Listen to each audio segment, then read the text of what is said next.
Welcome to County Connection. I'm Sarah Wilkinson, the Interim Public Information Officer for Summit County Government. Thanks for joining us. Today I'm here with Dan Manguso, the Road and Bridge Operations Manager, and Brent Spahn, our Public Works Director. Welcome, guys. Thank you so much for joining me today. Thanks for having us. Yeah, today we're going to dive into the fascinating world of the Road and Bridge Department, including snowplow operations and summer construction plans for 2024. Dan will be sharing how he and his staff keep the roads clear during winter storms, and we'll get Brent's insight on strategic planning for the long-term viability and safety of our roads. So I'm really excited. Thanks for being here. Thanks. Dan, can you describe the typical snowplow operations in Summit County? Like, what types of equipment do you guys have out on the road, and what are their functions? Yeah, so currently we have 9 pieces of equipment. That's 4 loaders and 5 graders. And they all run their own separate routes. And then with those routes, we also have 7 plow trucks. One of them being a smaller Ford 550 plow truck. And each one of these trucks normally run 1 to 2 routes. So they'll run with 2 of the pieces of equipment. So they'll get more coverage that way. We get sand where we need it, and make sure that we're taking care of the public in the best way we can. And what do the loaders and the graders do? Snowplows, I know, they're out plowing the roads, but what do the loaders and the graders do?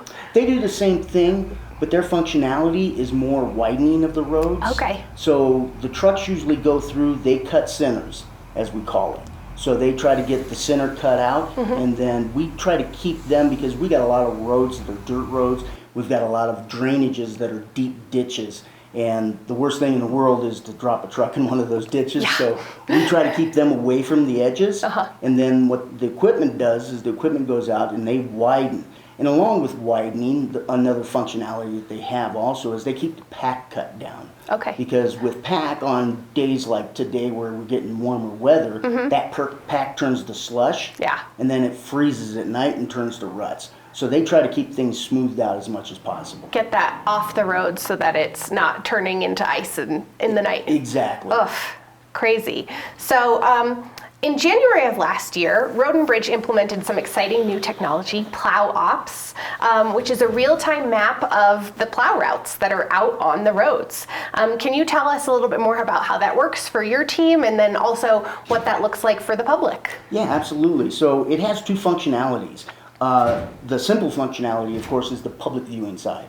So on the public viewing side, you go into the Summit County website, you go into the departments, go into Road and Bridge, and into Road and Bridge, you'll find an application that you can click on. It will actually bring up our plowing activity. Okay. It's a live view of the plows and the routes that they're running. So we did that in kind of a direction from our commissioners to be a little more transparent. Yeah. And that transparency is to let people know where our equipment is at the time, so that when they go out to shovel into their driveway, they know they're not going to get hit again. They know that, oh, the plow has gone by. So it's an ability for them to use that tool to see where the plows are and where they've been. Even in traveling, just people wanting to travel to Summit County, they can bring that up and know that their road has been plowed, it's been sanded, all of that. That's really cool. Yeah, and now from the inside Summit County itself, it's a huge tool for us, huge. Okay. I mean, we're able to dive down on how many hours somebody's spending on a route, how much sand is actually being thrown down on a route,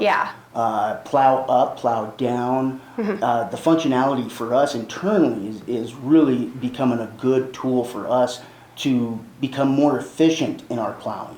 That's really cool. I got to do a ride along, as you know, with Kiara, and it was really cool how she could see where her team was, and how, you know, for you guys, it's really helpful. You know, she could drop a pin if there was a car that was parked in the middle of the road that you guys needed to be aware of, or if there was a culvert that that was iced over and you needed to work. So really specific, great information. It's cool that that's happening to make your operations more efficient. Yeah, and the growth of that is huge. We're only at the tip of that iceberg. Yeah. The moving forward with this and working with Plow Ops themselves, it's just they're expanding, and what they're doing is growing by leaps and bounds. So I'm excited about it. Excited where it's going to go in the future. Well, I'm sure as you know, we have some challenging, icy roads in Summit County. What are some of the most challenging roads or areas in the county for your team, and what do you guys do to try and keep those as safe as possible for our drivers? Sure. So 3 roads that come to mind when you ask that question. Swan, of course. Yeah. And Swan, the biggest portion of Swan, since 9/11, Swan is a major truck and bus route. Yeah. Because nothing can no longer go over the dam road. So Yep. keeping that open and keeping vehicles moving is critical, because, and even the school buses use that so much. So it's very critical to keep that open and keep things moving there. Secondly would be, of course, is the dam road. The dam road's very unique in regards to that. Its functionality is not necessarily a main throughway, but everybody uses it. And some of the problems is the issues we run into with when I-70 closes. And when I-70 closes, keeping the dam road open becomes critical to moving. Right, it's the only way to get around. It is, but in regards to a storm, which is when I-70 usually is closed, we have the same problem. We end up having to close it. Yeah. And for several reasons. One is because it's dangerous. You can't see out there. Last thing we need, because we already know I-70 becomes a parking lot. We already know US 6 becomes a parking lot.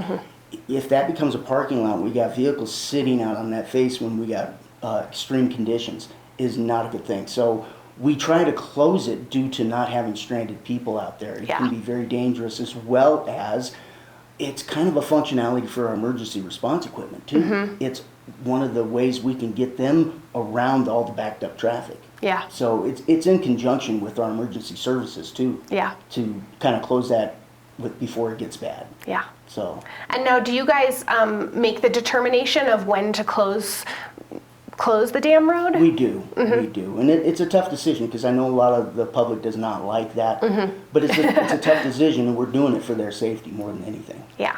And then third is what we call the shortcut. Oh. People in Breckenridge know what that is. For people who don't know what that is, that's County Road 503. And it's a very steep grade. It's about a 14% grade. Oof. And it also is kind of, as it's called, the shortcut. Yep.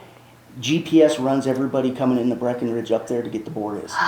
And they come in there with the rental cars, not good tires, they spin out. We have issues there all the time. So we really try to stay on top of that too as well. Yeah. Well, thank you so much for everything that your team does to keep our roads safe. I think we're really lucky in Summit County to have so many great road and bridge departments that help keep our roads safe. Thanks. And Brent, you are our, thanks again for being here today as our Public Works Director. You oversee not only road and bridge, but a bunch of other departments, facilities, the weed control department, Snake River wastewater treatment plant, engineering, and SCRAP, which is our Summit County Resource Allocation Park, our landfill and recycling center. So that's a lot of departments that are really integral to our county's infrastructure. So could you tell me about some of the projects that your department's accomplished this year that are helping with our county? Sure. Well, up at the scrap, we just recently completed our new, we call it a MRF, but it's where all of our recycling is taken and separated out, resource separated out there. So it's a new facility. It's much larger than our old one. We have new equipment in there. It will make it much more efficient for us to separate recycled waste. And we want to, this will help us to increase our goal of diversion. Yep. And of course, another thing that we'd like to do is extend the life of the landfill, which again, this will do. So we're pretty excited about that. And along with the new MRF, we got the a new scale house, which if you've ever been up to the landfill, the guys and gals were working out of a trailer that was, I don't know, a few decades old.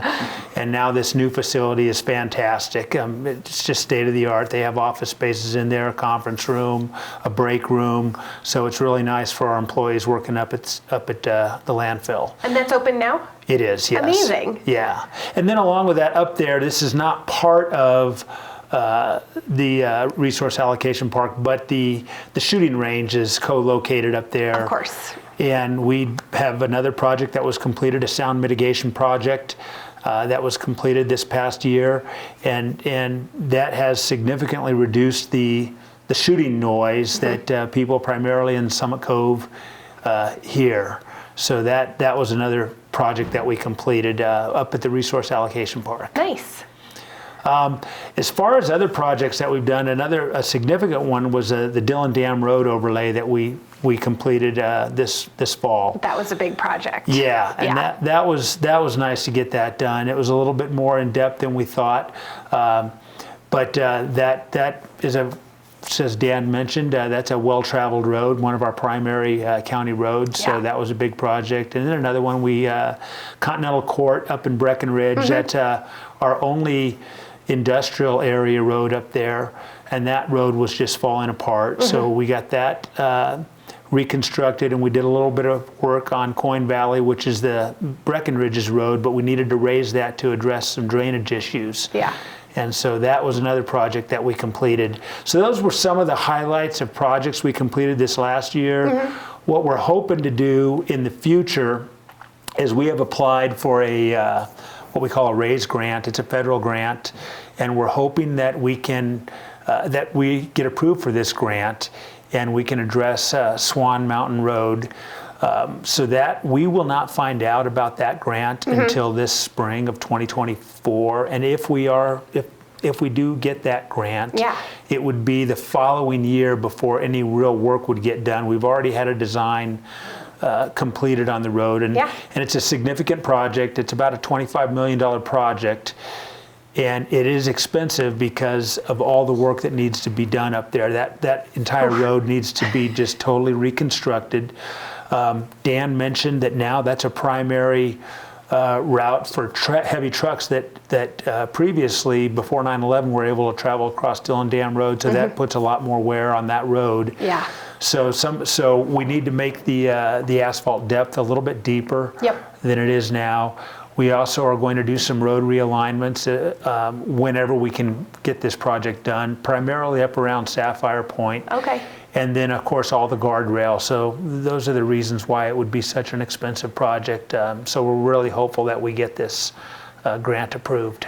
That would be so exciting. I know so many locals and residents around Summit County drive Swan every day for their way to get to school, to get to work. And your team did some slight improvements this summer. How is that? What you guys work on? We're just trying to get it through, right? Yeah. Well, we took the worst of the failures, and we tried to go in there and patch them. We tried to put in a little bit more asphalt, a little depth to it, so that they'll hold up. As Brent was saying, it's probably going to take a couple of years before we can get everything squared away. So we'll probably end up doing it again next year. Yep. Okay. Try to find the worst spots, because when you find one worst spot and you fix it, one spot ain't, well, it becomes the next worst spot. Right. So we'll address it as they come up. We're trying to do our best. We only have budgeted within the maintenance part of our budget, only so much allotted money for those kind of improvements. Yep. And we have a lot of roads that still need patches. We spent basically our whole budget on Swan last year because we knew it needed it. Yeah. But, I don't foresee that next year, because we should share the love for some of the other roads that could also use kind of the same thing. Yeah. So we'll try to do as best we can, fix some of the worst spots again, hold us over as much as we can until we get the grant money and get that full reconstruction done. Well, I know we're really all hoping for that grant money to come in, but recently Brent, you came to the Board of County Commissioners with our Road and Bridge Director, Robert Jacobs, and you guys presented a 5-year asphalt repaving plan, sort of. And in that, we have, I think, over 90 miles of paved roads in Summit County. I think 167 roads in total that are paved. Correct me if I'm wrong. But how do you determine which roads get paved? Which ones are at the top of the list? Which ones are at the bottom of the list? Obviously, people driving around the county know, wow, there's a bunch of potholes on that road, but you guys have metrics that you actually use. Can you tell us about that? Yeah, so we have a metrics. It's called the Overall Condition Index of the roads. We actually have someone that comes in about every 5 years. We contract out to have a a third party come out and assess all of our roads. I mean, it's obviously a professional working with roads. Yep. And they assign an overall condition index. It goes from 0 to 100, and unfortunately, our roads are in the 60s, which is, if you think about grades, that would be a D. Yep. And the reason is just it's expensive to maintain roads. We're in a high alpine environment, which makes the roads deteriorate quicker. Yeah. And there's just not the money that we would all like to have. I mean, it's not just us. You just look at the state roads here in Colorado. So we take this overall condition index and we look at that, and we obviously look at the worst roads. We want to get the worst roads, the ones with the lowest OCI, overall condition index, done first if we can, but we also have to consider what are the most traveled roads. Yeah. So, for example, if we have a cul-de-sac with 2 houses and the OCI is 20, but we have Swan Mountain Road, the OCI might be 50, but that's a highly traveled road. Yeah. That might be given priority. I'm not saying it will, but we take all of that into consideration. And of course, then we present a plan to the county commissioners, and then we make our recommendations, and they have their input as well, because they hear from the community, and then a decision's made on what roads we'll do. And again, we might have to make adjustments in stream, when, like last year, I mean, Swan Mountain was just falling apart and so we had to change some of our plans to address some of those situations on Swan Mountain Road. Yeah, to reiterate what he said, we went into last winter. Yep. Swan wasn't that bad. And then it just deteriorated. And through the winter, it just started coming apart on us. And it was not something we presented to the commissioners at that time. It's something we had to revamp and relook at, because it was unacceptable. Yeah. And again, that goes to the point of the environment we live in. Last winter was a heavy winter, which contributed to the deterioration of Swan Mountain Road. There's a lot of drainage issues. The plows were out there plowing all the time, trying to keep it safe. Yep. Yeah. And we're also experiencing a lot of inflationary pressure in the Road and Bridge Department, right? Asphalt has gone up a ton. How much? Literally a ton. Since the pandemic, the asphalt has probably about doubled in price. Wow.